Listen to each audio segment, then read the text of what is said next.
Sir మొత్తానికి విజయం సాధించారా sir? విజయం 100% సాధించడం నిన్ననే చెప్పినాం, ఈ రోజు సాధించడం. జస్ట్ 24 hours అంతే. ఇప్పుడు పల్లవి ప్రశాంత్ ఎప్పుడు వచ్చింది సార్ బెయిల్? ఇప్పుడే ఒక 10 నిమిషాలు అయింది. ఈ రోజు నైట్ కానీ రేపు మార్నింగ్ కానీ ఒక ప్రొసీజర్ ఉంటుంది. జైలు సూపరింటెండెంట్ గారికి ఆ కాపీ సబ్మిట్ చేయడము ఇవన్నీ ఉంటాయి. ఎలాంటి ఆర్గ్యుమెంట్స్ జరిగాయి సార్? ఈ రోజు ఏం ఆర్గ్యుమెంట్ జరగాలి, ఓన్లీ జడ్జిమెంట్ ప్రొనౌన్స్మెంట్ ఉంది కాబట్టి జడ్జిమెంట్ ఇచ్చింది ఈ రోజు. దీని మీద ఎక్కువ మాట్లాడారు. నిన్న మాత్రము అదే నాన్ బెయిలబుల్ సెక్షన్ అయిన 353 దాని మీద ఎక్కువ ఫోకస్ చేయడం జరిగింది.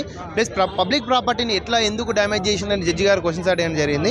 బట్ అవతల పబ్లిక్ ప్రాసిక్యూటర్ వచ్చేసి ఎవిడెన్స్ సబ్మిట్ చేయలేదు, ప్లస్ ఎవాల్యుయేషన్ పబ్లిక్ ప్రాపర్టీ ఎంత డ్యామేజ్ అయింది కూడా ఎవాల్యుయేషన్ సబ్మిట్ చేయలేదు.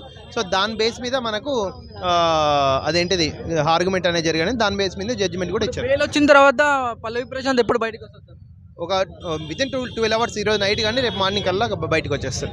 ఇప్పుడు ఆఫ్టర్ బెయిల్ తర్వాత ఎలా ఉండబోతుంది సార్?